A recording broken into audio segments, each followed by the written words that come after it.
I am that I am, Adamus of sovereign domain.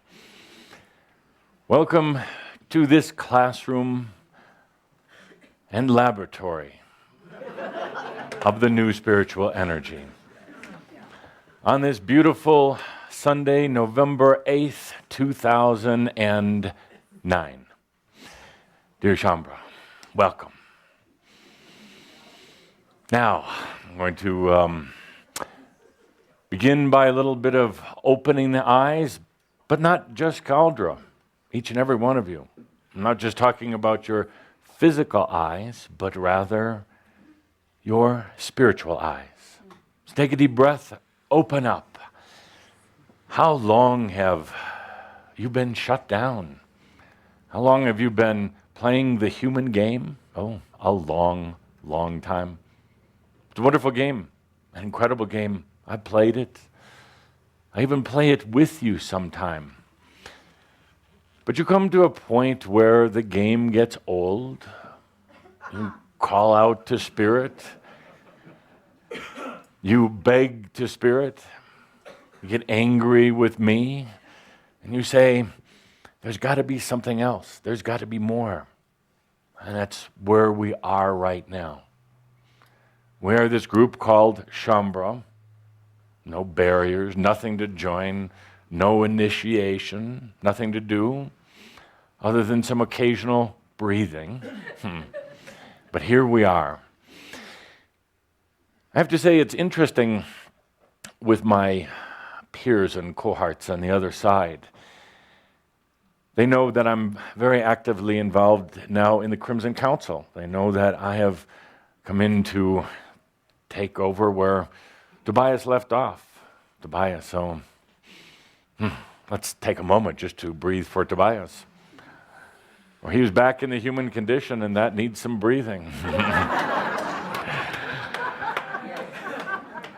Oh, he's going through experiences, not this shout, but perhaps for a Christmas carol. We'll talk a little bit about Sam, how he's doing, where he is. But so I'm in the position of having to explain to my angelic counterparts and friends and associates, when they come up to me and they say, what is this thing?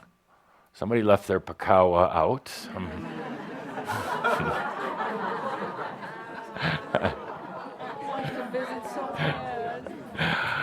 Do welcome him in if he promises not to bite me. Indeed, bring him in. Indeed. Just for a minute, it's so beautiful.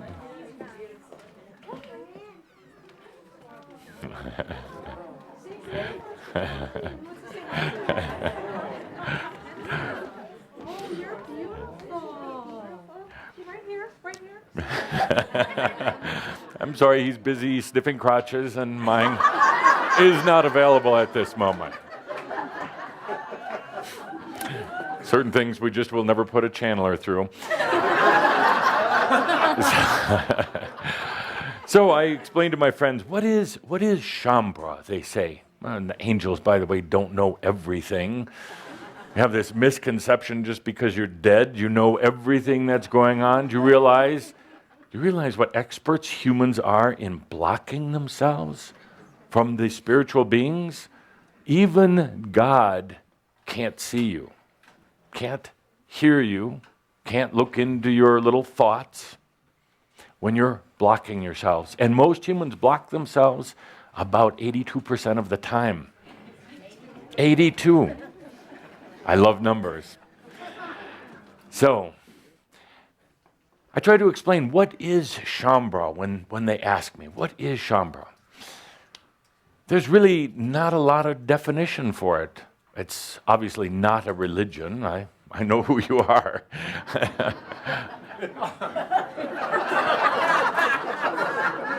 Probably not a cult, because as in general you resist groups. You don't really like groups. You don't want to join anything. So what is Shambra, they ask. It's not even spiritual. Not even spiritual. Because spiritual has such an old connotation. Spiritual to so many of the beings on the other side means, oh, how do I put this bluntly? I won't. It means phony, deceptive. Spirituality is some of the greatest feeding ground for the ego and the mind. The mind loves when people become spiritual because it gives them excuses to be righteous, obnoxious, closed-minded, and always searching. So I can't say Shaumbra is spiritual. So what are you? You're not intellects. And I mean that with honor and all due respect.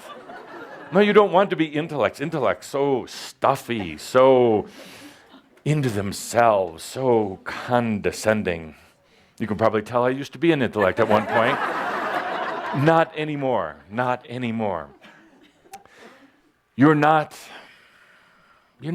airy-fairy, so I could barely call you New Agers. You might have been at one point, but New Age has that kind of connotation, being out somewhere else. And working with Tobias over these years, you got through that New Age period. You got through the living and existing in La La Land and having this life down on Earth that was basically very, very imbalanced. No, you've learned to breathe. You've learned to be in your body, love your partner's body, love each other. You've allowed yourself to begin enjoying what life has to offer, which is so much. We're still going through the struggle because we're still getting over mind patterns, facts and figures. We're still getting over programming that's taken place over the ages, Atlantis, churches, schools, your parents, even yourself. You see, you're not the person you were 5 years ago, are you? No. You're not the person you were a year ago. So what are you? Who are you? I have to try to explain this to the other angelic beings. It actually gives me great delight because I can just say they are that they are. They are that they are. Indeed, they're going through a transformation process. And the transformation process is something that typically would take 3, 4, 5 lifetimes, and you're going through it all in a few short years. No wonder it's difficult on your body and mind. No wonder it's so challenging. But again, then, we have each other. You have each other. You have tremendous resources in the angelic beings who work with you every night. Every night. Oh, we have some incredible discussions and talks and bring in guests in the other realms. We'll talk about that later. But for now, try to explain what is Shaumbra. Because there's nothing to join. You don't have any hierarchy. You don't have any leaders per se that are cranking out things that you're supposed to do or believe in. It's very loose, very loose. It's not a commune. Good Lord. You would not fare well in a commune. You're not meant to. You're too independent, and that is a blessing. You're far too independent. So you're not an organized group, and it leads me to believe this is the new energy. You're all very, very independent. Really, truly. Some of you don't believe that. Some of you don't want to believe that actually is the problem. But you're very, very independent. Very strong will. One of the problems in working with you, and I mean this in all due respect and love, but you're very, very strong will. Not picking on anybody in particular, but it hurt my hand just to pat your shoulder. Very, very independent, but yet you can get together in a setting like this without any rules, without anything you have to do. It's all voluntary. Join together. Sometimes you say you're doing it to make the world a better place. It actually doesn't really matter, does it? It doesn't. The world is what it is. True love, a love the kind that Spirit has for you, is absolute acceptance, absolute honor. So it's not really about trying to change the world, although it is very, very fulfilling to put out your blessings, your gifts, your potentials for humanity, knowing that others, if they choose to embrace them, aren't going to have to go through some of the torment and the hell that you've gone through. That makes the heart feel good. To know that the work that you've been doing has had such a profound effect, not necessarily on earth. You're going to see it on earth, but it really hasn't manifested here yet the way it's going to. Where it's having an effect is in the other realms. The other realms, we could talk for ages about it, but you know what it's like. You've been dead before, so if you let yourself remember for a moment, it is an experience. It is amazing. There are so many facets to it. It makes Earth look very, very simple, very easy.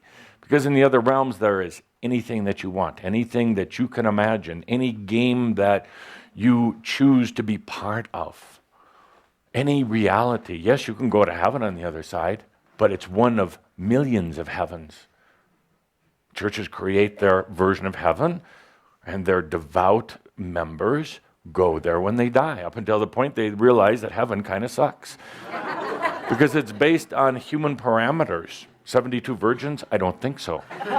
It gets boring because they don't tell you they always remain virgins. That's hell to me.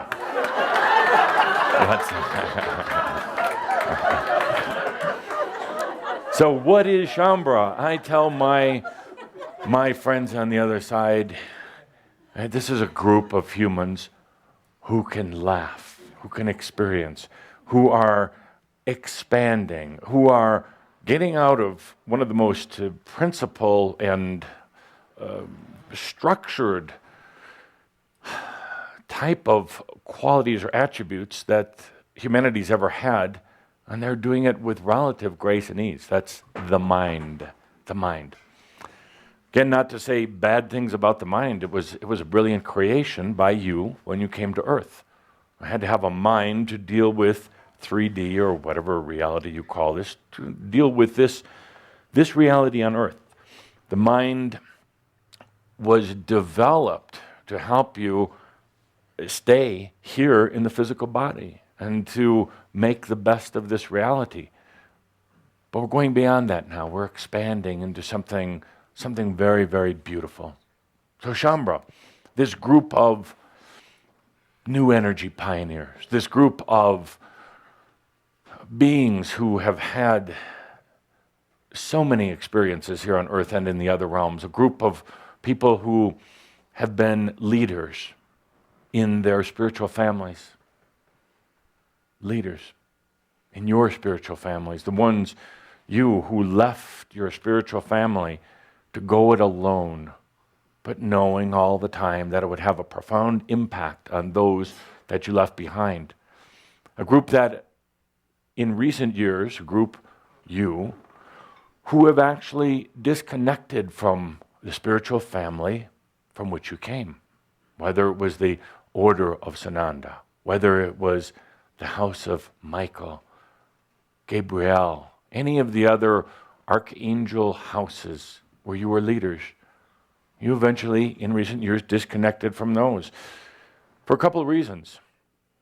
You had to find out what it was like on your own without carrying the responsibility of trying to free the energies in the other realms. You had to free yourself first. You had to do it for you, not for everyone else. You had to learn to love yourself first It's actually easier to love someone else, to do things, to structure your life for others.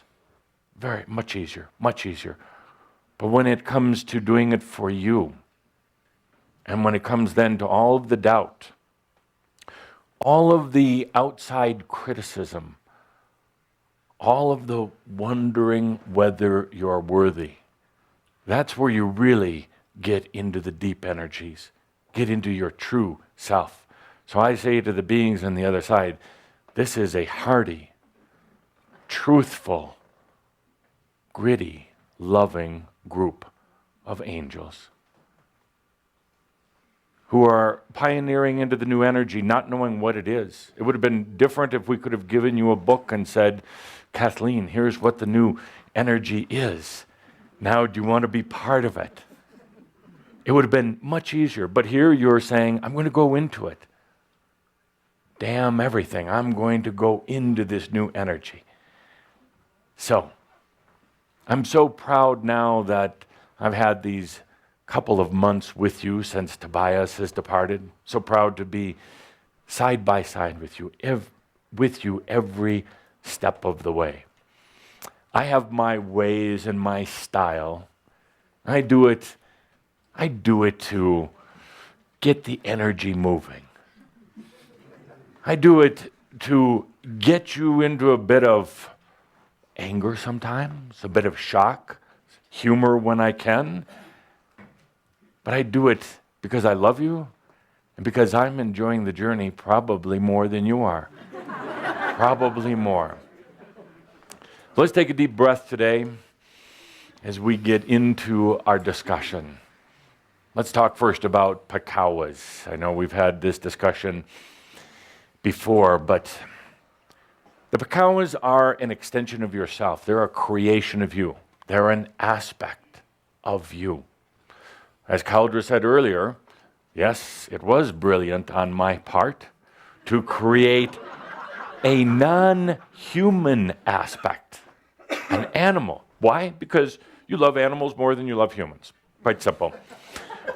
Animals don't have all the agendas and the issues that humans do. Animals are loving. Animals also don't talk to you in words. Oh, it's enough to drive anybody crazy someday with all the talk that humans do. Animals communicate from their heart, whatever you want to call it, their soul level, their inner being. So you have the opportunity now to take this pakawa, this energy of this totem, your energy projected out into this beautiful being and start working with it. What's the first issue you run into? Mary. I'm not sure that I feel my Pakawa close to me. Exactly. First issue is your connection. Your connection. So you went through the experience of selecting a pakawa. Some of you still haven't. And if you haven't, by the way, you need to take a look at your issues with making a decision, making a choice. It's not that difficult. This is not meant to be funny. It's just an imagination. That's all. So take a look. If you haven't selected a pakawa yet, anything, it does a spider. It's okay. Anything. You probably have some decision issues. And these are probably based on the fact that you're afraid of making the wrong decision. You cannot make the wrong decision.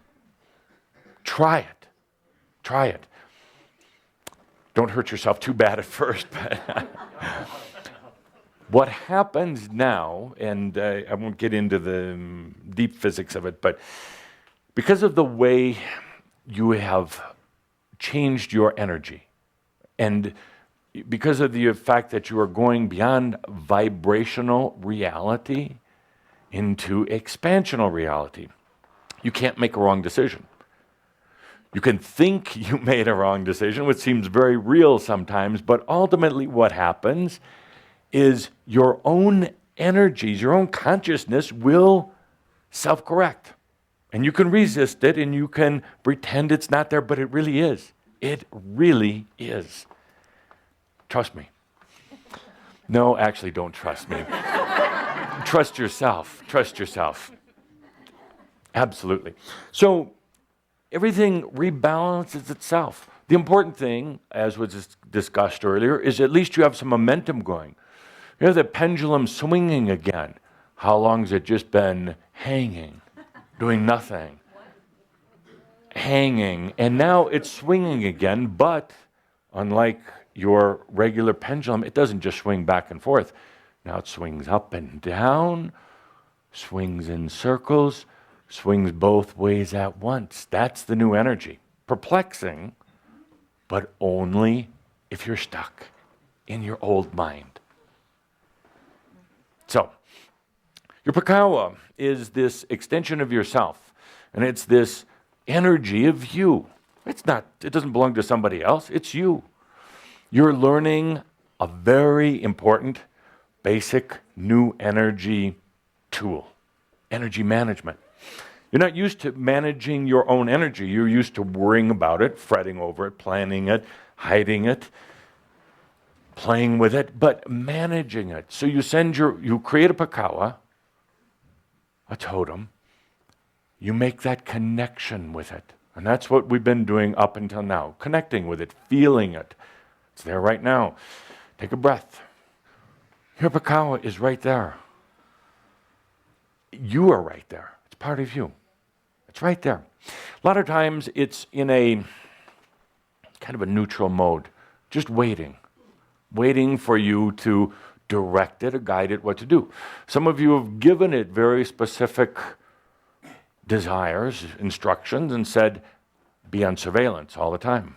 Walk with me in my dreams. A lot of you have been doing that. Very, very impressive.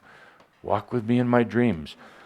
Some of you are overusing your Pakawa, telling your Pakawa to do things for you, like create a lot of money or find a new partner. Your Pakawa is not going to find you a partner. It'll find another Pakawa to partner with, but and then you've got a whole nother issue going on.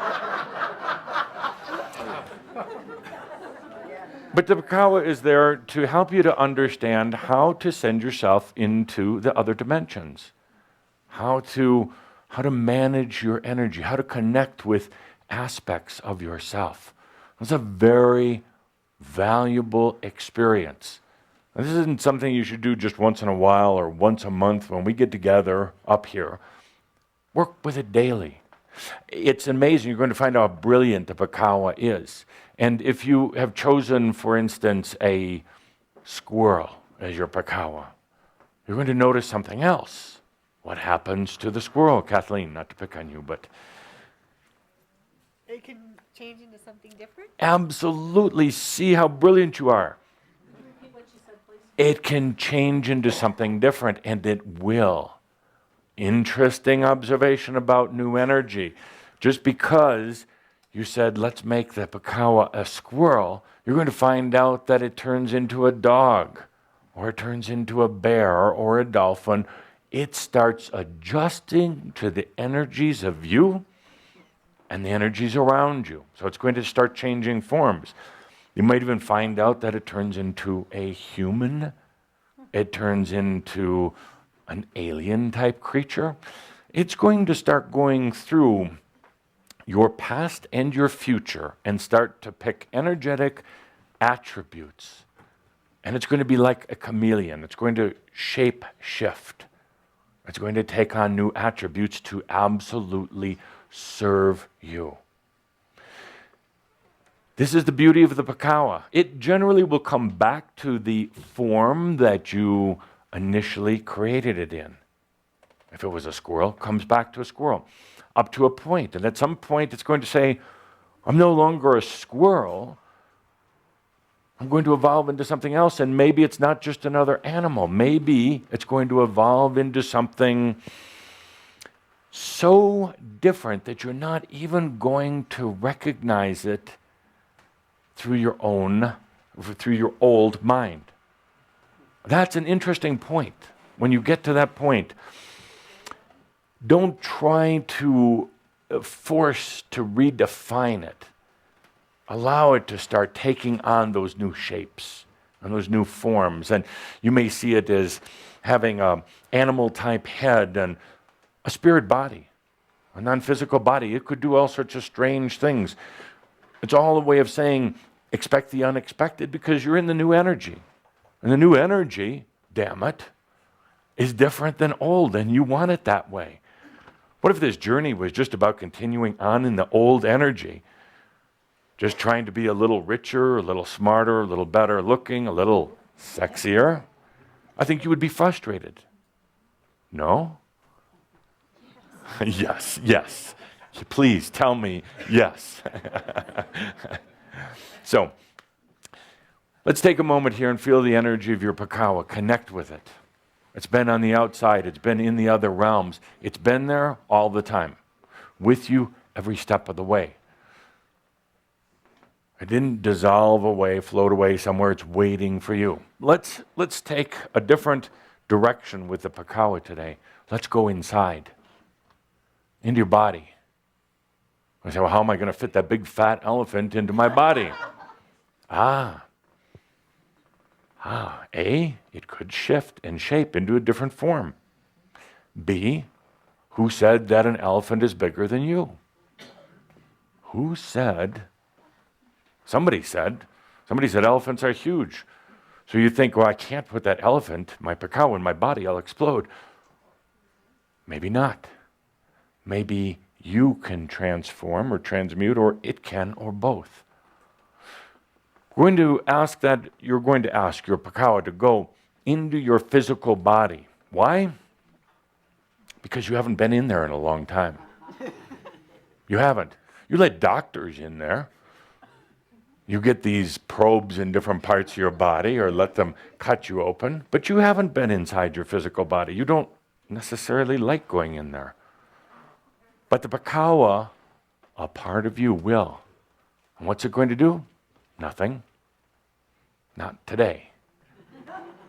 But as you start to learn with it, it's going to go into your body and help to detect imbalances that other parts of you know about, but aren't being communicated back to you. Imbalances that have potential of coming in that aren't there yet. The Pakawa is going to be able to understand how your physical, your mental being could be pulling what you would call imbalance potentials or health issues, mental issues. So take a deep breath. Let your Pakawa come inside you. Breathe it in. Journey into the inside of yourself. Now, stop for a moment before it gets too far. Let go of the mind notions of what your inside of your body looks like, because you're starting to think, oh, should it go along vein number L42, and travel? Should it, does my Pakawa want to go into my bowels, should I keep it from going into my ears, my eyes? Let go of the factual part right now. You are an energy being. You are an energy being who has created a physical body. Let it go into your energy, not necessarily your physical self. Let it go into your energy self here. Give it permission. That's all this part of you needs. And let it wander. Let it wander around. See, you are a kingdom within. A physical part of you is a magnificent kingdom. It has so many attributes. If you think in terms of energy rather than pure biology, one of the problems with modern science right now, if you can't see it in a microscope, it doesn't exist. That's changing, though. That's changing rapidly right now because of the work you and others are doing. There is an acknowledgement of the energetic attributes. It's going to continue. There are groups, not many, but there are groups of physicians, metaphysicians who are really beginning to understand the energy flow associated with the physical body. Let your Pakawa go deep within right now. Let it roam inside your body. Don't tell it to go to any certain place. Don't ask it to heal anything right now. Just let you get back into being familiar with your body. Don't expect to hear a voice. Don't expect to get a written report back. This is just a basic experience with your Pakawa. By the way, yes, we will be developing other types of energy aspects of you. Not necessarily Pakawas, but this is the first level. We're going to be developing other creations to serve you. But let's get this down first. Let's really make that connection with the Pakawa and understand it travels multidimensionally. It's always there. It can go in your body. It can get to a core level within you. Your body's communication system. Your body's communication system is an elaborate yet simple network of magnetics, electrics, energy movement, a lot of different types of physics, a lot of different pulses going out. But your body has this amazing communication system. That's what allows you to do several things at one time. To eat, to walk, to think. The body is sending out little signals, little pulses, constantly, millions of them per second, all over your body. Isn't it amazing you don't actually have to control it or keep track of all that? It's doing it on its own. It's a miracle of physical reality. The communication system in your body generally works pretty well with itself. But there are times when one part will stop communicating with the other. The heart is notorious. Gets out of contact with other parts of the communication system. And of course you have some type of heart disease or heart attack. The physical heart is also associated with the energy heart. It's not your soul, but it is indeed a very integral part of your sensing and feeling. It gets out of communication at times. Definitely the communication between your body's network and you. Let's not call it your mind, but let's call it your consciousness. There's a big gap there. You know, for instance, in the communication system between your consciousness and your body, if I hit you hard, sorry, honeybee. If I hit you hard, you know it. The communication system snaps into place. Consciousness says, I've been attacked by this Adamus. In love. And it tells you to be alert. But generally, your consciousness is so out of communication with your body's communication system. The system is running right now, but it's running on low energy and very, very old energy. And it's running on the foundation of doubt and fear. In general, in great generality, humans are afraid of their bodies because the body generates pain and the body dies. I would be afraid too if I were you. But you come to a point where you realize, first of all, pain is an illusion, mostly, and the body might die, but actually the reality is that you've had this series of physical deaths on earth where you have die, sometimes in great pain, sometimes you go right away. But you've left your body behind.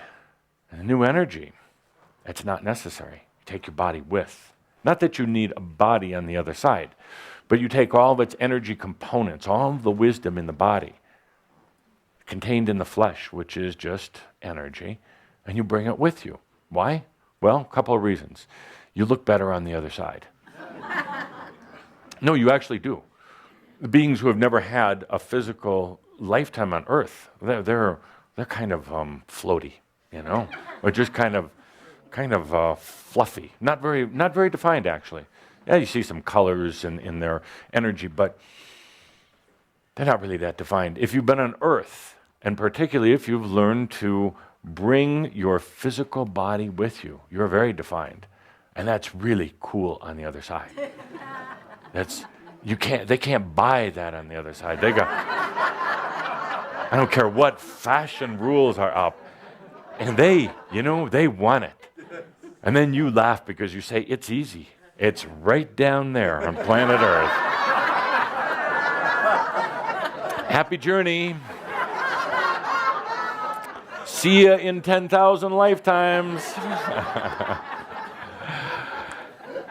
So this connecting back into your body is also is important. If you choose ascension, you're going to take your body with you. It's a much better thing to do.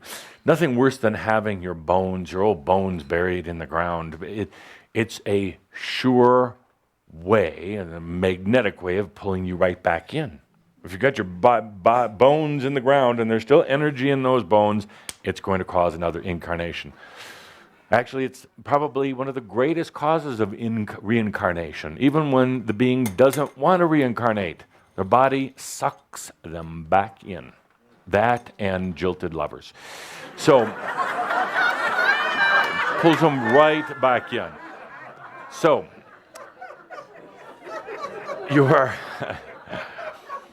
Pakawa, when you invite it inside of you, goes back in and helps to reconnect with your body's communication system.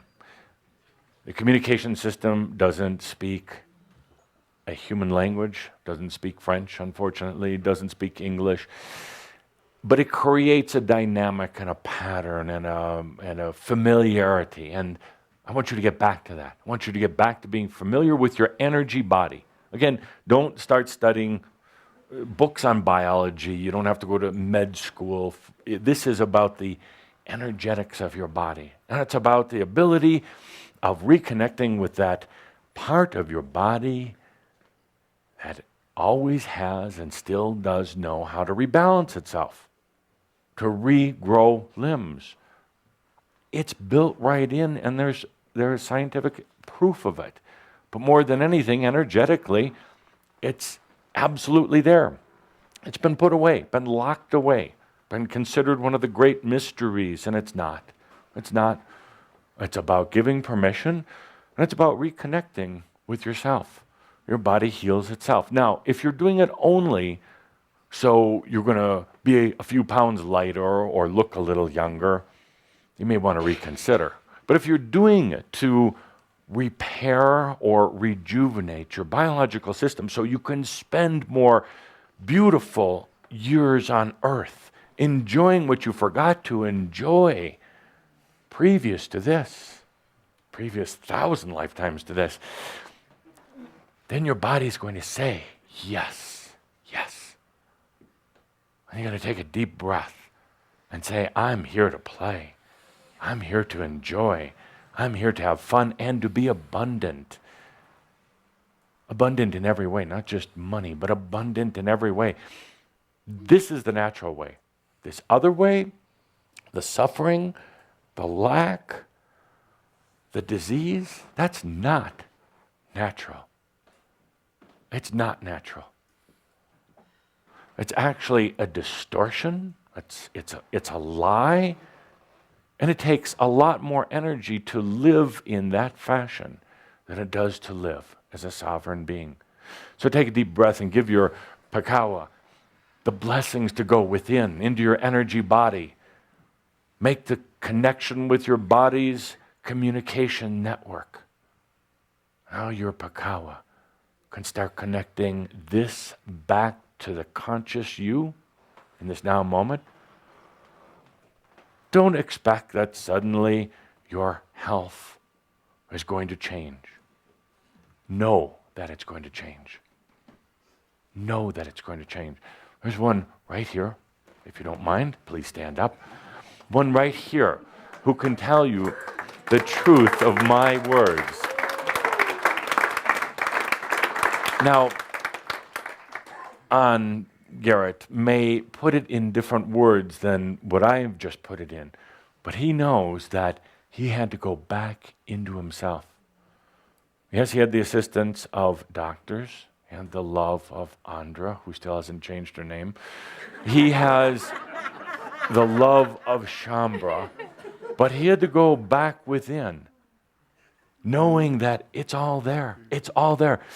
He didn't take any exotic or strange medications. He didn't drink weirdo waters. He didn't do mantras and chants, and he didn't cry a lot either.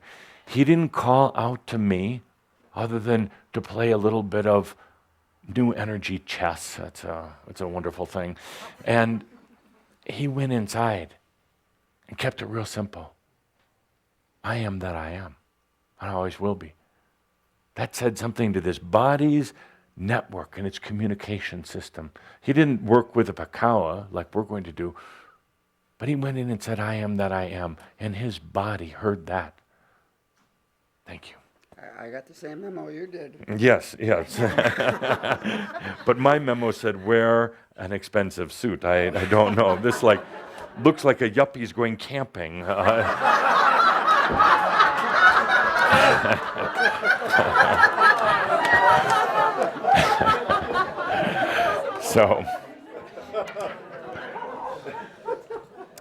So let's take a deep breath and really feel into the essence of your pakao. It's you, it's an aspect, it's your brilliance. It is your brilliance. It is you.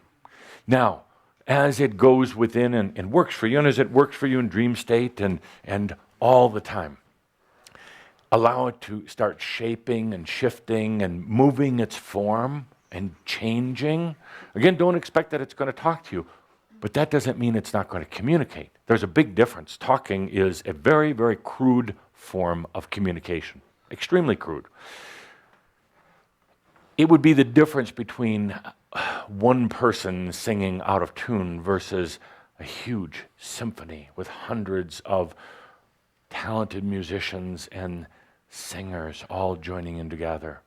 You see, the language is flat. It used to be so much more. In the times of Atlantis, Lemuria, the singing language, and now language is flat. We're going to have Cauldra singing here pretty soon. We'll sing a whole shout together. That's getting out of your comfort zone for Cauldra. Absolutely.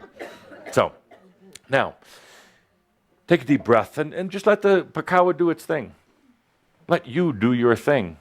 Let you do your thing. Now,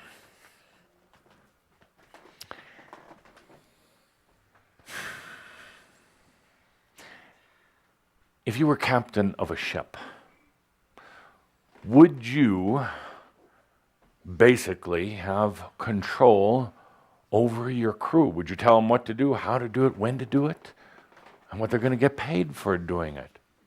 Roger. Yes. Good answer. Excellent answer, because there's an important element at work here. You're the captain of the ship and you have all these other humans. And if you don't define your expectations for the other humans, they have a tendency of mutiny, taking over. So you have to be very clear about your leadership and about your balance and about the expectations. You have to lay it out for them, unfortunately. By the way, Shambra is a little bit different. I won't get into that right now, but you don't have to lay it all out. You just have to let them go at it and discover new energy for themselves. Create some conflicts sometimes, some interesting dynamics, but actually, that's a good thing. That's a good thing. Now, you put Shambra and Shambra together, and you've got some heat, some friction at times. Oh, a lot of love, but a lot of friction going on. Why? Because you're all going through a very stressful period. You're going through a lot of changes right now. And you're actually testing the other person in a way. You have past life issues with them sometimes. It's all under the guise of leadership and everything else, but that's not the real reason. The reason is the incredible stress that's taking place. But that's besides the point. Captain of the ship, yes, you want to make it very clear to everybody working for you that you're the captain.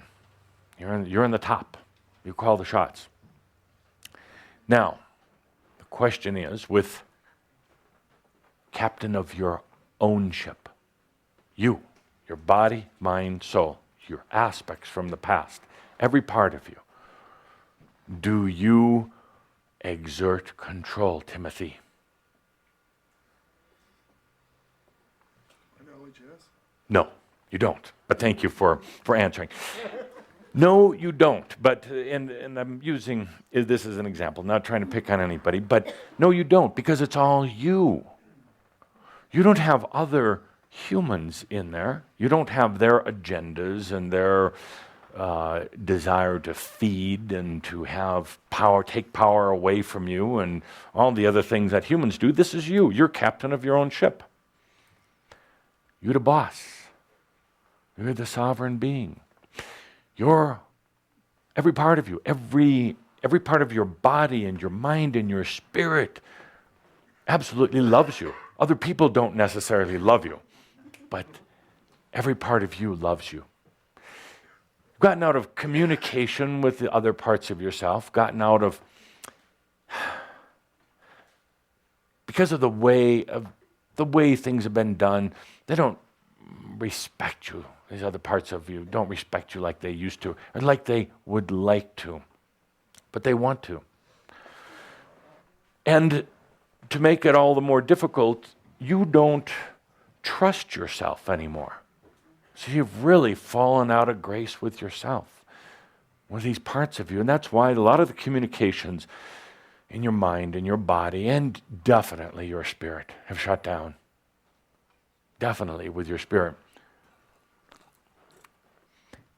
Fallen out of trust with yourself, and so you've isolated yourself into this little being. Little being. Not trusting of who you actually are. The first casualty, of course, obviously, is your spirit.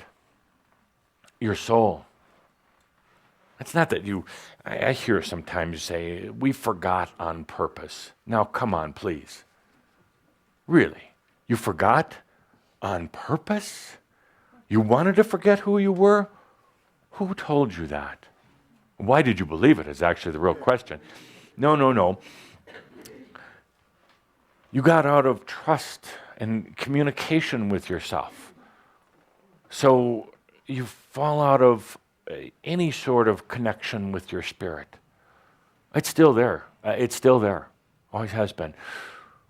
But you've stopped communicating with it, with every part of yourself. You don't trust your body. Don't trust your mind. You don't have the foggiest of your spirit. You've been searching for it for a long time. And that's been a fun game in a way. Let's go search for spirit. Search where? It's you. You say, but me? Spirit? Absolutely. Spirit out of communication with itself. Because of lack of trust. So here you are, captain of your ship, and you have all these, and I'm not speaking to just you, I'm just speaking to the others who are going to read this later. You're captain of your own ship. Out of communication with yourself. And there's these weird ideas about God and about spirituality. These ideas are some of the most difficult things that we have in working with you to get you over. Old past life concepts of God. I heard talk today about Rome, an amazing place. I love going there. But there are so many old conditionings that you have because of church backgrounds and about what God is. Not at all what many humans even realize. So you're out of connection with this part of, God, my definition of God, actually, it's not singular. It's not this big, angry, old white man with a beard up in heaven. It's somebody's God, but hopefully it's not your God. What if God is the accumulated potentials of the past, everything that was and could have been, all the potentials of the past, and all the potentials of the future, everything that could be, What if God is everything except this moment? Potentials, every potential, including things you experienced and those that you didn't, and everything that you're going to experience and those that you won't. What if that's God? And you, as God also, are here in the present moment, pulling in these energies, bringing them into reality in this moment, bringing them into you. Just an idea, something to chew on in a few nights when you're trying to get to sleep. So anyway, Shambram, you come to the point here in getting back into trust with yourself. Every part of you, your body, mind, spirit, your aspects, the God within, your divinity, every potential experienced and not every potential to be, truly wants to serve you. It is you. It is you. So you come to the point of being here right now and saying, I've got to trust myself. I've got to absolutely let go. Absolutely let go. Not letting go to another being or to your pakawa or to your partner or to some God who you have no clue what it is. How can you let go? So you let go. What's going to happen? What's going to happen when you let go? It becomes scary. Pardon? It becomes scary at first. Kind of scary, really scary. Matter of fact, the scariest thing you've ever gone through, ever. Kind of scary. It'll turn you upside down. It'll cause your whole consciousness to shudder, to shake. You know how when you get something out of alignment, it starts to shudder and to shake? Sometimes the alignment on your automobile, you get to a certain speed, shudders and shakes. What do? Slow down. What do you do here? Breathe. Speed up and breathe. I love this group. I love this group. Yes, you take a deep breath and you let go, which letting go is speeding up. Putting on the brakes is slowing down, is restriction, is stopping the flow. No, you let it go. Is your life going to change? Is your life going to change? Absolutely. Absolutely, it will change. Are you okay with that? Or are you going to try to define what the change should be? Yeah, you will.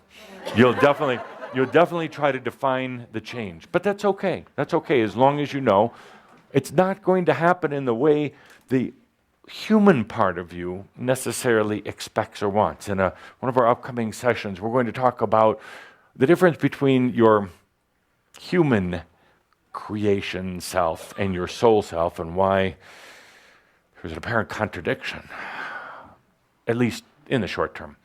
So you let go. This is 101, Energy 101. You've talked about it before and you've thought about it, but the problem is you've thought about it. You can talk about it nicely, but you haven't lived it fully. I know some of you have made great strides, but now we're going to live it. Living in that place of absolute trust in yourself. It'll bring up your issues. Every mistake you've ever made, every time your body has been out of balance, every time you've made a fool out of yourself and had bad lives and done bad things, it'll bring those issues up. How can you trust you that's made all these mistakes? Define mistake. Define mistake. So I'm going to be encouraging you to constantly go back to trust, not control. The captain of a ship controls their ship. But you, as the captain of your own destiny, you don't need to control.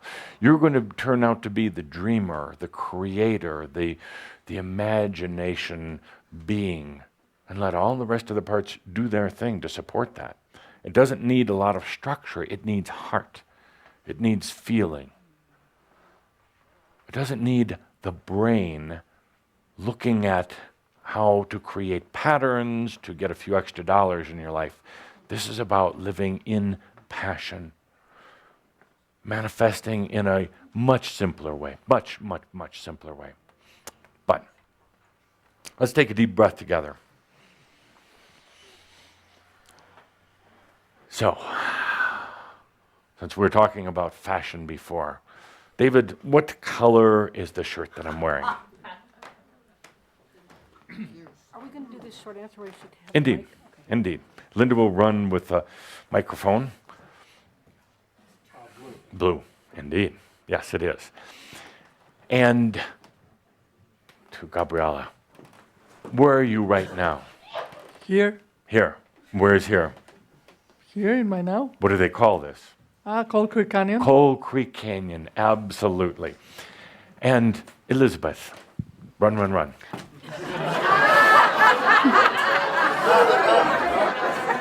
Be nice, there's more than one What kind Elizabeth. of car are you driving? BMW. Nice. Thank you. BMW. So, these are 3 facts that are not true at all. That are not true at all. Now, part of them is true, but a lot of it isn't true. This is our next step that we're going to be going to. And it's going to require your trust, which is why I just talked about trust. And it's going to require a connection with your pakawa to become interdimensional and to begin to understand that nothing is fact anymore. Nothing. Humanness likes to focus on fact, likes to anchor itself in fact. It says this is the way it is. The mind loves it. Actually, even the other parts of your being kind of like it. Fact. Fact gives you what you think to be clarity, but it's actually giving you limitations. You say fact, the sun's going to rise tomorrow. Maybe not. A few of you actually brilliantly thought to yourselves before when I came in and made my introduction, you said, Adamus said this was Sunday, November 8th, whatever year I happen to say. It's actually fact. Somewhere, for some chambre listening. And it's not fact. Because it's incomplete. One of the greatest transitions from old energy to new is that what was fact is no longer. That is going to be hard to deal with unless you trust yourself, unless you're working on your own energy management, how to connect with something as simple as a pakawa. It's just an imaginary or a real animal aspect of yourself. So fact goes out the door, and you're going to be presented over and over and over again with this, and it's going to challenge your mind, and you're going to say, but this is fact. That's a floor is wood, or is it? A part of it is true. A part of anything is true, even if it's a total lie. And your mind is starting to say, but. This is a good time to take a deep breath. Your mind has been programmed into patterns and structures and certain belief systems. If you could take this model of the development of the mind and the intensity and the belief behind it and apply that to yourself and your soul, it would be phenomenal. As long as you implanted something into the process that said at a certain point, I'm going to allow myself to expand beyond this very intense belief system. The mind is a belief system. Very intense, very real. Brilliant job. The mind is so smart, it created a brilliant aspect of itself. That it believes itself. That it relies on itself, and that it can actually shut down everything else to see only itself. But don't you think that in this brilliance of creating the mind that you should have created that little trigger, that little device that then released it from itself? Don't you think you should have done that? You did do that. You did do that. There is a trigger in there. There is a mechanism, so to speak, in the mind's own patterns. Just a little button, let's say. And this is that little button that releases the mind from itself. But guess what? You were brilliant enough to create this mechanism that allows you to explode beyond your mind.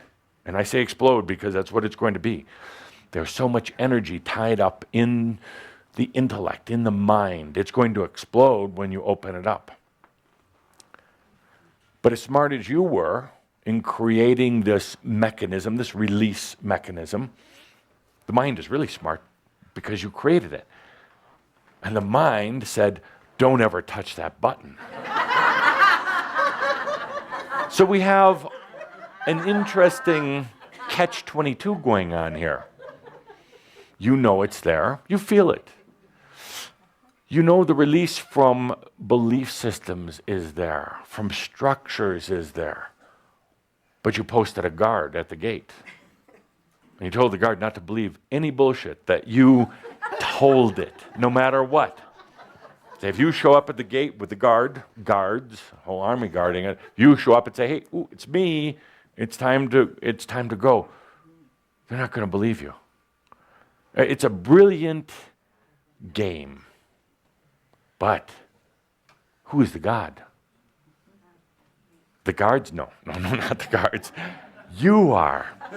You are the gods. You are the creator.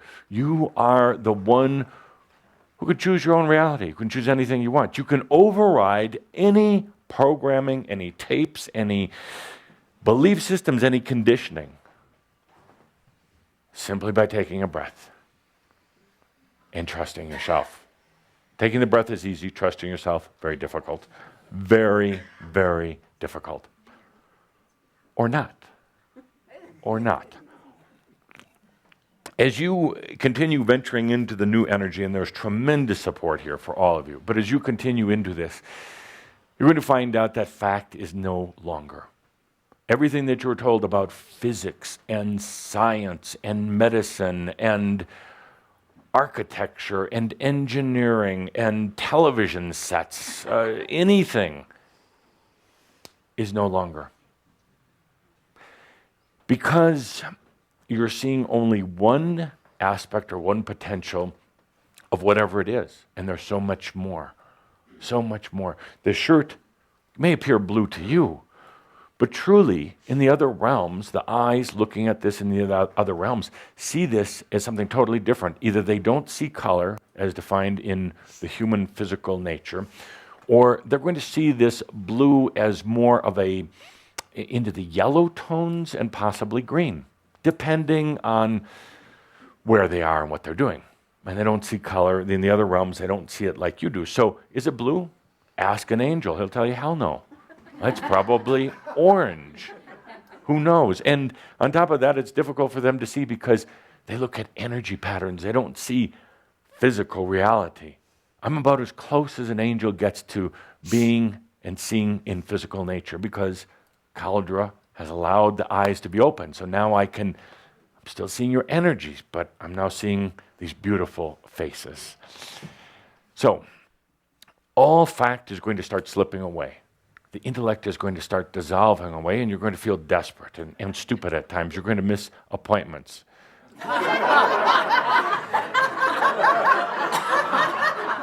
Yeah. You're going to forget names.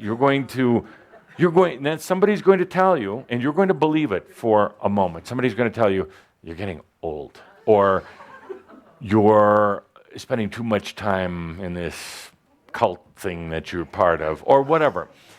And for a temporary moment, you're going to believe it. And particularly the part about getting old.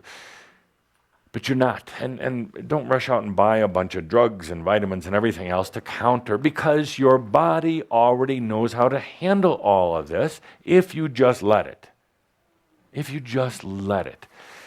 So, all the facts are going to start to change, and it's going to be very disorienting for you. Everything is going to start slipping away.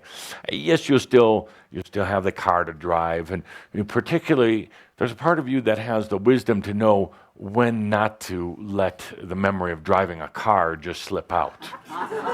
You're going to let the other stuff go first. The facts are going to start to change, and you're going to realize that the world around you is built on facts that aren't necessarily true. While that seems to be exotic and seductive, it's going to be very frightening at times, because the world as you know it is going to dissolve. What's going to come in its place, we'll talk about later. But understand you are brilliant enough to not just go into nothingness. You're creating something so new, although it may seem like nothingness for a short period of time. Fact goes out the door. Fact goes out the door. Newton's laws, so accepted by everybody, go out the door. And perhaps rightfully so. Newton said himself that this was a temporary condition, this whole thing of cause and effect and gravity and all of his other theories. He said, but this is just one potential, one that we happen to be choosing and living together, but it's just one. But that starts going out the door. Been feeling a little woozy lately? Been feeling a little disconnected lately? Not necessarily from yourself, but from other things, because fact is going to change. You read about facts in the newspaper. Those aren't facts. Those are limited belief systems. Truly, truly. You read about facts in books and you absorb them in a hypnotic way, like they're the way. That's the fact. It said it right there in the book. I've written books that are totally unfactual. But it doesn't make them untrue. It just is a different perspective, and perspectives are going to change now. So let's take a deep breath. Your pakawa and your trust in yourself are going to help you to adjust to the fact that facts aren't facts anymore. Next, watching our time here for you. Although time, but a non-fact. It serves you to a point. To a point. It helps to keep kind of things stabilized. But you're really time travelers. I mean, you're doing it right now, actually. Right now. You're doing it. That communication system was shut down. So you think you're only here. You're traveling back and forth. The pakawa is going into your body. It's also, while you're here, going outside. And it's time traveling. It's an amazing thing. Time traveling is sometimes more fun than any human experience, other than a few that I can think of. But time traveling, we'll get into that in one of our classes. I want to get on with our discussion at hand today. So let's take a deep breath and understand that you can trust yourself in every way. In every way. You say the words, I am God also, when you're going to live it. And I am God also means trusting in everything. The human aspect has certain expectations, and things don't always work out the way Mr. or Mrs. Human would think they're going to work out. But they do work out. They do. That's trust. That's trust. It's interesting, if you don't have trust in yourself, what is there? Lifetimes of trusting others? Lifetimes of doubting you? If you don't have trust in yourself, I contend that you don't exist. You really don't exist. You put your energy in everything else, so you don't exist. Doesn't mean you're dead. You just don't exist. So, today let's take a journey together. Our last session, we went back into the past and we opened up doors. We opened up doors of the past, and sometimes you expect this big charge of energy, you expect lightning bolts and everything else.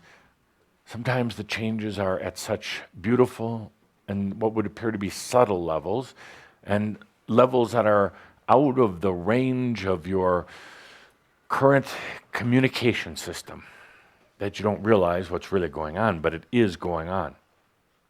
So when you opened the doors last month and allowed the potentials of the past to come in to visit you in this now moment, I contend that you allowed half of your God self in by allowing those potentials.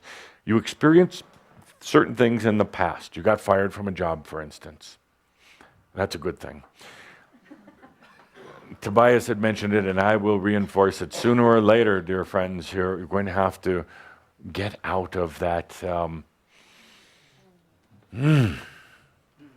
that heavy grid, mass consciousness grid of enslavement. And then I call it that opening. It's modern day slavery. Please, please. They tell you you're free, but you're not. You know it. They say, oh, you can do anything you want. Try doing it just once. You're not free. It's slavery. And we're going to play with that also. We're going to get over that. You're going to end up working for yourself, or at least doing something you absolutely love. But if you're in that job and that cycle, I can't even believe that it still exists on Earth today, and it's actually going to get worse. The system of hourly enslavement, working for somebody else, working for the man, the paycheck, dear Lord, if you sit in a cubicle, go in with a sledgehammer on Monday, knock it down. And then get a good lawyer and go to court and say that was inhumane to put anybody in a cubicle. And then sue for a lot of money and you probably win. Either that or you just have a good time doing it. But it's all wrong. It's all wrong. So we went into the past. We opened up the potentials, the ones that were never actualized or realized, but they're still there. Their energy is there. Their potential is there. Their love is there. There's an aspect that you never communicated with. So we brought that in. Today, let's go into the future. Into the future. Raises an interesting question before we go out. Is the future destined? No. Taking a survey of humans on Earth, for about 99.7% of them, it absolutely is. They're allowing it. They're choosing it. So if you look from our perspective, they are following a pattern of destiny. Now, the destiny is self-destiny, in a way, because at some point they chose it, but they've allowed other people to run their lives. They've allowed their aspects to run their lives. They've given up. They didn't just let go of control of themselves, the highly controlling beings of themselves, but to everything else they've given up, they've surrendered. So they are destined. They're following their karmic path. And they allow that to happen. They say, it's my karma. Even if they don't use the words karma, they believe in the linear progression of the soul. And they follow it stupidly, going down the aisle, like they have to do it, like God is making them do it, like they have no choice. They also believe in the destiny of mass consciousness, which is very, very thick, very, very heavy. Hard to get out of that matrix, that grid, or not. Could be as easy as making a choice, but then your life's going to change. Most humans really don't want that. And I'm not being critical. I'm being an observer. Don't you like that? I don't judge, I just observe. So they live a life of destiny also if they have very strong belief systems, particularly religious, spiritual belief systems. That creates destiny. They believe that here is the path to go to heaven and hell, and those are the two directions. That's destiny. It's destiny with two choices, but that's all the choices they give themselves. So most humans do live in destiny. And actually, most humans believe in destiny. They believe in a all crappy God who chooses their destiny for them, who tells them what's going to happen. They haven't bothered. You know, sometimes as limited as the mind is, it doesn't take a very strong mind to stop and think, well, what does Spirit care anyway? Why would Spirit have me doing all this stuff? What, to prove myself? To who? To what? As much as logic is changing, that is not logical. That doesn't make sense at all. But programming, hypnosis, overlays are so strong, they take otherwise brilliant men and women and make them go stupid. Very stupid. So,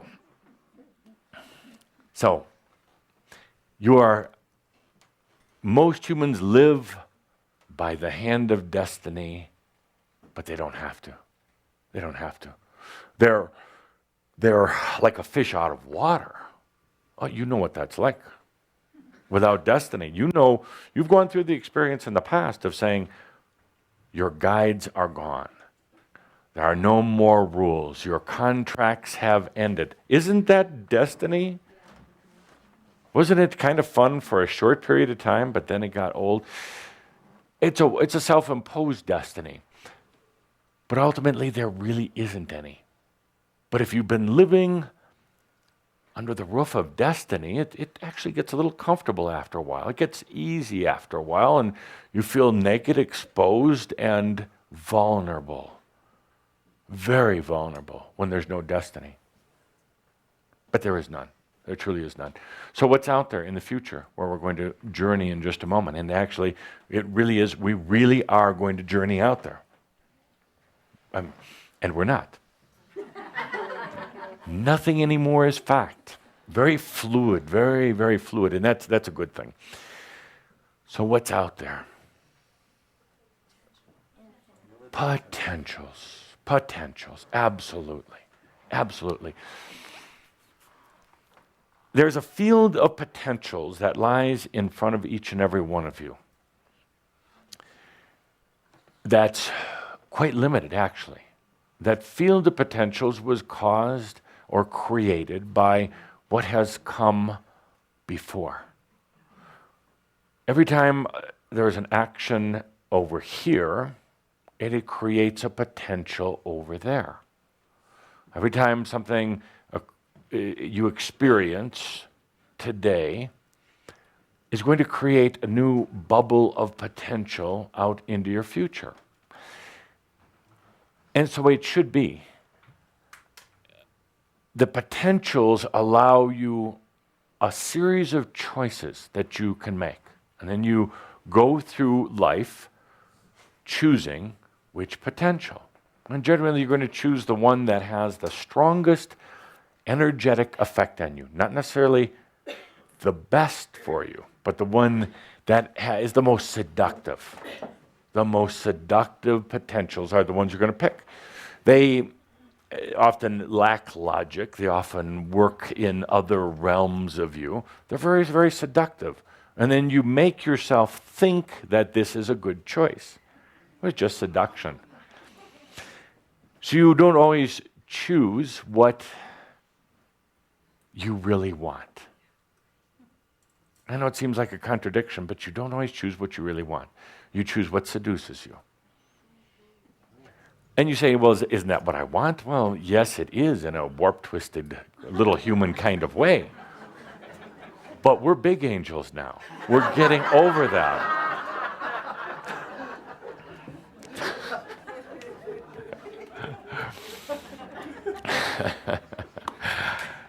You helped to create this content. Don't look at me like that. We've been working on it all week, so I do always consult with Calder and Linda beforehand in my own way to make sure that I never take them over the side of their comfort zone. Right to the Push edge. into the edge, but never over the side. So, out there in the future, where we're going to go in just a moment, we're going to go visit potentials. We're going to feel them. We're not going to think about them. We're not going to put them in an Excel spreadsheet, as some of you are prone to do. We're going to go feel their energies. But up to now, the potentials that you've felt, the potentials that you're aware of, that are out there, are the ones that have been created by the past, for the most part, by past experience. Those potentials involve a wide variety of choices. In other words, you're not limited in the choices of those potentials. But their dynamics have been old energy, and they've been based on the past. And therefore, at times you feel like you're stuck. You feel like you're under the spell of somebody's destiny, whether it's yours or your soul's or somebody. And you felt frustrated because it's all been based on the past. So, in this moment right now, we can look beyond those because there are others. You just haven't seen them. The communication network hasn't brought them in.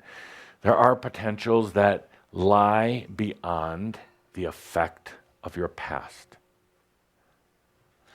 Take a deep breath and don't think about it, but ponder it, feel it. Your potentials, the ones you have been aware of, have been based on your past or in the past of your aspects. The ones we're going to open up to have nothing to do with your past. Nothing to do with your karma. Nothing to do with who you were 10 minutes ago. Who you were a lifetime ago. These are fresh. These aren't going to feel like you at first because they don't contain the essence of your humanness, of who you've been, of who you've identified with. These are so new. You may feel for a moment that you're doing it wrong, that you're not getting it. You say, well, what am I supposed to feel? You're used to feeling seduction. You're used to feeling power. You're used to feeling opposing energies. These new potentials contain none of that. They have your deepest essence in them, but unrestricted and unlimited, not based on the past. Dear Shambra, this is new energy. You say, haven't these always been there? Absolutely. They've been in a state of dormancy. They've been sleeping.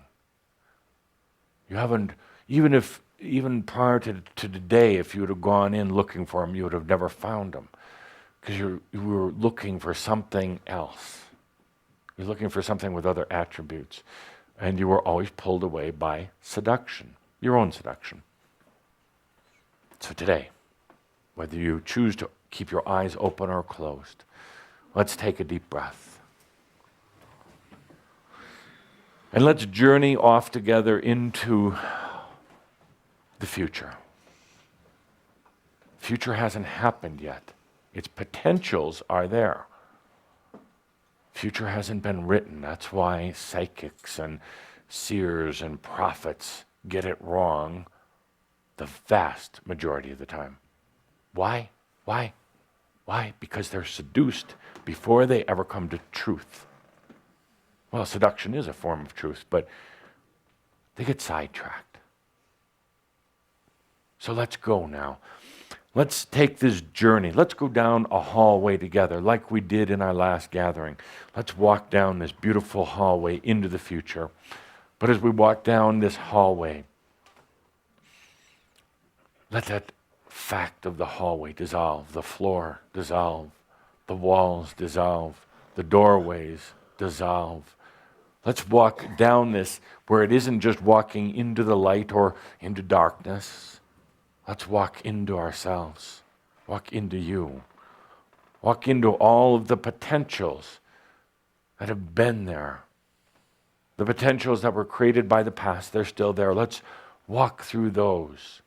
This is a multidimensional holograph that we're walking through. It contains everything, it contains nothing. It contains all that can be, as well as nothing itself. Let yourself walk. And now, release even the walking. No need to walk. The I am that I am is just there. And let's go past the obvious potentials that were created out of yesterday's events and into the potentials that represent more of your full self, more of your true self, more of your divine self. Potentials that up until now were unseen and unknown and unfelt, but here they are. Potentials of the future that can be so markedly different or so simple. Potentials that dissolve away all belief, all logic, all fact, releasing the structure of energy back into an energy that serves your new consciousness, whatever that is, but not a consciousness based on yesterday. As we walk into this potential, these potentials beyond the old grid and the old belief systems, there's no seduction, there's no bias or there's no basis for seduction in your new energy potentials. There's no such thing as death. There's no such thing as having to live. It just is. These potentials don't have to solve any problems or fix any issues or change anything, because these new potentials don't have old imbalances. They're brand new. They're the new fruit of your joy and passion, and they're here. What we're doing right now is not choosing, not trying to drag these back. We're setting up a connection, communication. We're expanding our consciousness right now. It's not a time to get into mental activity, not a time to try to say, here's how I want my life structured. This is a time to feel into you, to feel into unrestricted, unbalanced,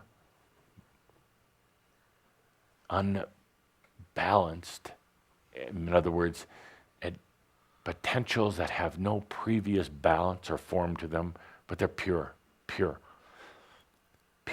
potentials. And there's nothing else you have to do other than sense them.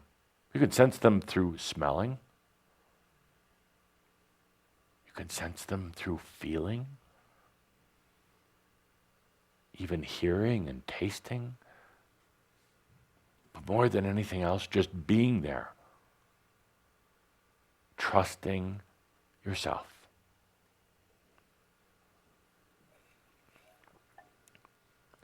Working with your pakawa at times, working just like this at other times. Go out to your potential. This is not the potential, this is not the grid or the field for humanity or all creation. This is yours. Your potentials. They're out there.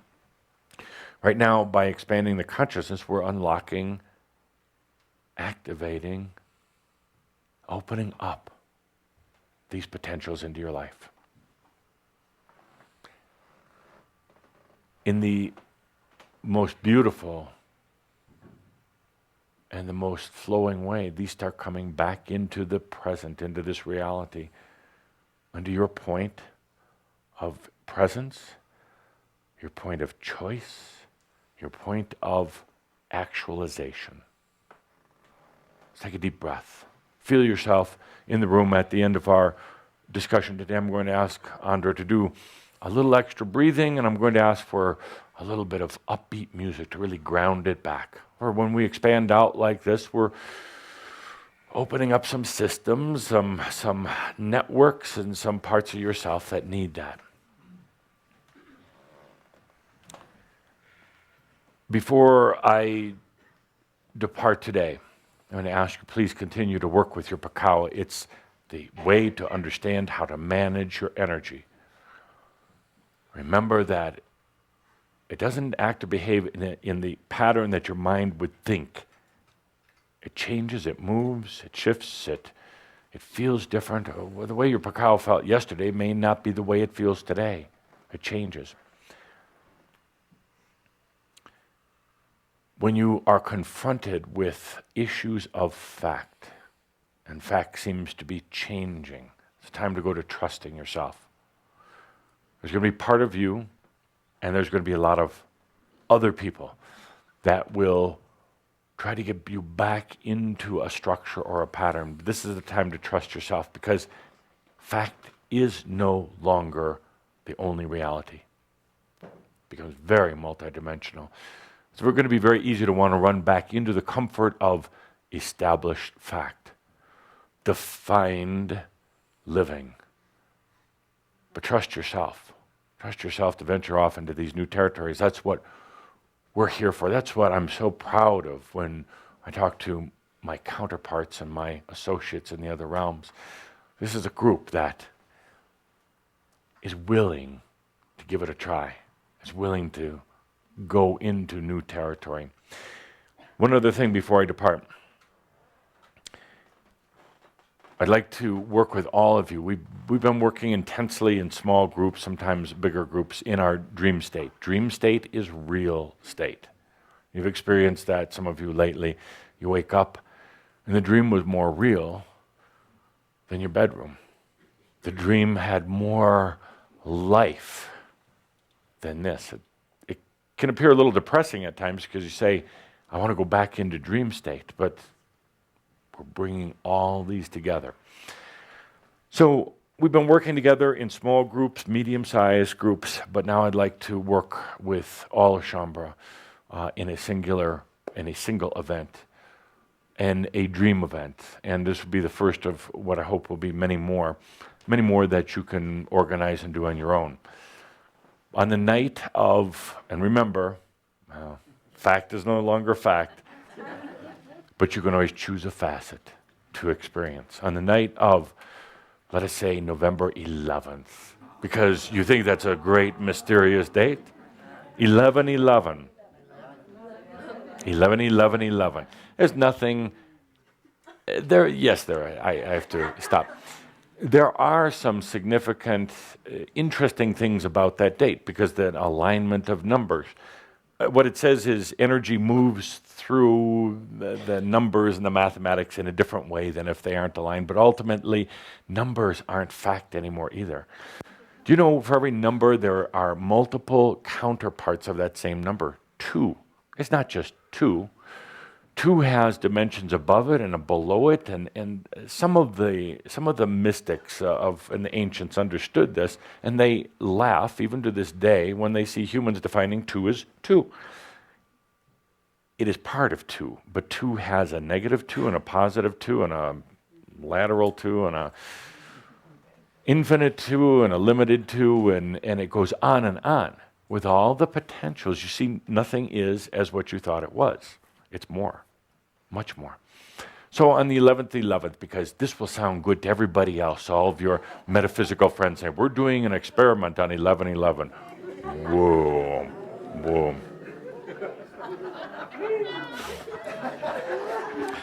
And then you're going to write a book and call it the 11/11 experiment. And it will sell very well, by the way. So here's what we're going to do if you're willing to participate. And all you have to do is make a choice within, we'll hear it. We're going to gather on that night, no matter what time zone you're in, no matter what time it happens to be. But when you're in your sleep state on that night, we're going to bring together a group dream. I don't want to say a lot about it, but we'll all join together. We will have the same experience, and we will have many different experiences. There will be an underlying theme. There will be a beginning, a middle, and an end. There will be a story to our dream and stories within the story. And you'll be a participant, and you'll have your own experience, but yet you'll also have the group experience simultaneously. So we're going to have 2 dreams within what appears to be one, and actually a lot more than 2, but let's not get into that right now. You'll have your group portion of that dream and your individual portion. Please put a paper and pencil or pen or your electronic device or whatever, your little keypad thing, beside your bed. And do it tonight or tomorrow night. Don't wait till the last minute, because then you'll fall asleep and you'll forget. Put it beside your bed. And when you wake up in the middle of the night or first thing in the morning, stop. Take a deep breath before doing anything. Start writing. Now, you might have to go pee really bad, but resist. Resist, or do whatever you have to do to improvise, but write. Write down the dream. Now, we're not looking for hundreds of pages worth of your notes. Write down the important feelings, the important visuals, and more than anything else, I'm going to say the answer that you give to the question that is asked. I didn't say there was going to be a question asked. I said write down the answer to the question. It may or may not be asked, but you will have an answer. Nothing is as it was. Then we're going to ask the brilliant and loving and hardworking staff at Crimson Circle to create a common place where you can put your writings. They don't have to be elaborate. This is not a writing contest. This is, we're going to show some very special things in this. Contribute. It could be a message board that's set up just for this. It could be some other device, but a way to collect this information. And then we're going to be talking about it on and off, definitely in our next gathering. We're going to give some insights and information. We'll help you to understand what's going on, and we'll help you to understand a little bit more about new energy dream understanding. I don't want to say dream symbolism, because that's gone, by the way. Dreams are so different for you now. So you're going to notice common things, uncommon things. You're going to have the group part of your understanding and the individual. 1111, the great 1111 Schomburg Dream Experiment is underway. So please do participate. It will help all of us to understand really what's going on here and now. Let's take a deep breath. It's been an honor and delight to be here with you. We're going to do a little breathing in just a moment. I appreciate your energy, your indulgence, your being a part of this phenomenal experience as we venture into the new energy. Be careful, by the way, of saying, "Oh, dear Adamus," or "Not so dear Adamus." Be careful of saying, "Let's go really, really, really, really fast." Is that me? Because you have to understand you are going really, really, really, really fast. But we don't need collisions. We don't need things to blow apart. We are going fast. So I know some of you sometimes it's give it to me hard, give it to me rough, give it to me explosive. You don't need that anymore. So with that, dear ones, a reminder to all is well in all of your universe, and therefore I can be Adamus. Enjoy.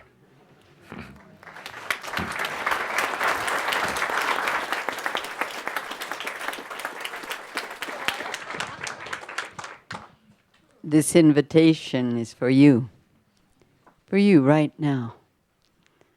Choose to receive, participate, play, dance beyond with this breath. This breath right now can bring this expanded energy deeper and deeper into the core of you. Are you willing to receive this gift for you? Breathe. Breathe it in, flowing gently.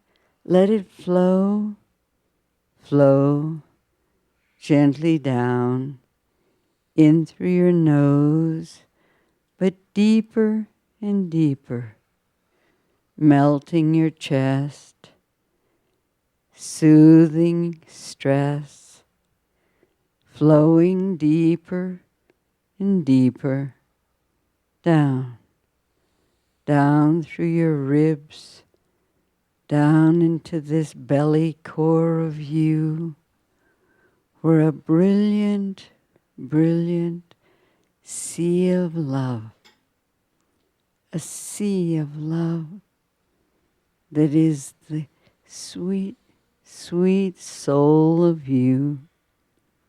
Breathe. Breathe just for you. Down. Down. Are you willing to sit in the sea of love that lives in the core of you? Sitting.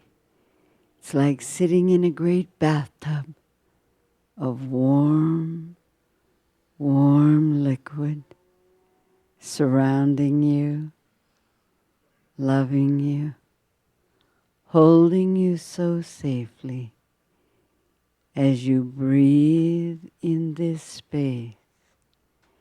Every breath caresses you. Feel this breath caressing you so gently, slowly, slowly inviting your energy to slow down. Slow down. For in the slowness, in the stillness, every drop of this liquid love can caress you as never before. Breathe so deeply. This beautiful sea of compassion that lives within you, allow you to sit in that space, remembering this is home. Home for this love affair, you with you. Yes. Breathe deeply now. Breathe deeply now.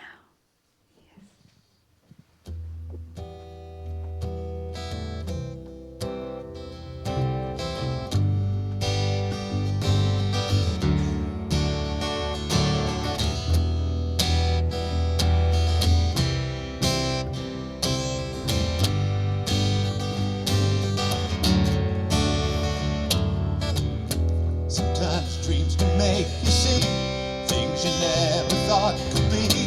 Can make no sense at all.